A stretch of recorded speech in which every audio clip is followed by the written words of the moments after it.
Waziri Mkuu wa Uingereza Keir Starmer ametangaza kujiuzulu kuwa waziri mkuu wa taifa hilo la Uingereza pamoja na kiongozi wa chama chake cha Labour. Lakini kabla ya kujiuzulu kwake, alinukuliwa akisema kwamba alirithi chama cha Labour ambacho kilikuwa kimefilisika kisiasa, kimaadili pamoja na kifedha. Kama hiyo haitoshi, alinukuliwa pia akisema kwamba amefanikiwa kuondoa chuki au kutokomeza chuki katika chama cha Labour dhidi ya Wayahudi. Kila uamuzi nilioufanya umekuwa kwa lengo la kuyaweka mbele maslahi ya nchi ninayoipenda. Ndio maana nimeamua kujiuzulu kama kiongozi wa chama cha Labour. Asubuhi ya leo nimezungumza na mfalme na kumjulisha kuhusu uamuzi wangu huu. Swali ambalo chama changu kimekuwa kikiuliza ni iwapo mimi ndiye mtu anayefaa zaidi kukiongoza kuelekea uchaguzi mkuu ujao. Nimesikia maoni na jibu la wabunge wa chama changu kuhusu swali hilo na nimelikubali kwa moyo mkunjufu na kwa heshima.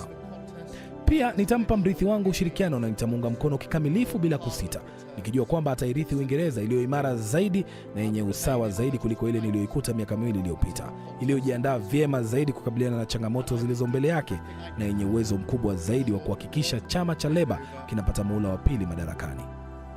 Na nitakapoondoka katika kazi hii kubwa zaidi nchini, nitakuwa na muda mwingi zaidi wa kuifanyia kazi muhimu zaidi, kuwa mume bora zaidi kwa mke wangu Vic ambaye amekuwa nguzo imara kando yangu katika nyakati za furaha na za shida, na kuwa baba mzuri zaidi kwa watoto wangu ambao ndio fahari na furaha yangu.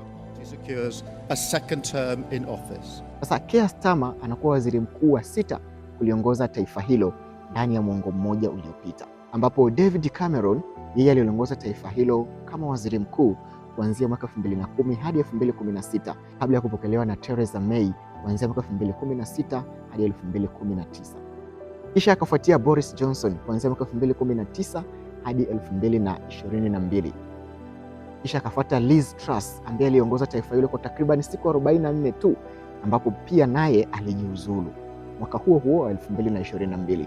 Akafuatia Rishi Sunak kuanzia mwaka 2022 hadi 2024, ambaye yeye alidumu kwa takriban mwaka mmoja na nusu, ambapo baadaye akafuatia Keir Starmer ambaye akaliongoza taifa hilo kuanzia mwaka 2024 hadi hivi sasa 2026, ambapo ametangaza kujiuzulu. Sasa mchambuzi wa masuala ya Uingereza Abdulaziz Jad, yeye ametanabaisha kuwa anaamini kwamba kujiuzulu kwa Keir Starmer kulitarajiwa tangu miezi miwili iliyopita, kwa sababu alikosa kuungwa mkono na baadhi ya wabunge kutoka katika bunge la Uingereza.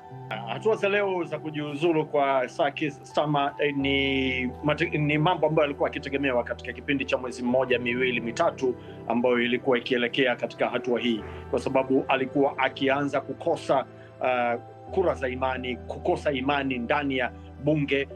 Zaidi ya wabunge 100 walishatoa kauli kwamba akae pembeni ili apishe mwingine aje. Nje ya chama vile vile wananchi walikuwa tayari wameshaonyesha kwamba kutokuwa na imani kwamba angeweza kulipeleka taifa na kubadilisha machungu ambayo kiasi kikubwa kilionekana kwamba chama cha Labour kimeshindwa kutekeleza ahadi zake za kufufua uchumi na kuhuisha masuala ya ustawi wa jamii. Sasa Keir Starmer baada ya kujiuzuru, kipi kinafuata? Mpaka hapo kilipofuata kwamba ndani ya chama kwamba waziri mkuu lazima atoke ndani ya chama cha Labour kwanza, kwa sababu huu ni muhula ambao ni muhula wa miaka 5 wa chama cha Labour kilichoshinda mwaka 2024 na mpaka sasa hivi bado mpaka 2029 ni muhula wake. Kwa lazima atoke ndani ya chama cha Labour. Kilichokutakiwa sasa hivi ni mgombea kujitokeza wazi na kuchukua fomu na adhaminiwe na zaidi ya wabunge 80 ambao ni 20% ya wabunge wote, na pia vile vile lazima adhaminiwe na 5% ya wanachama wa vyama vidogo vidogo vya wafanyakazi vinavyounda chama kikuu cha Labour. Baada ya hapo watapigiwa kura ili ajulikane atakayeshinda kwa 50% ndio atakayeshinda na kuwa waziri mkuu.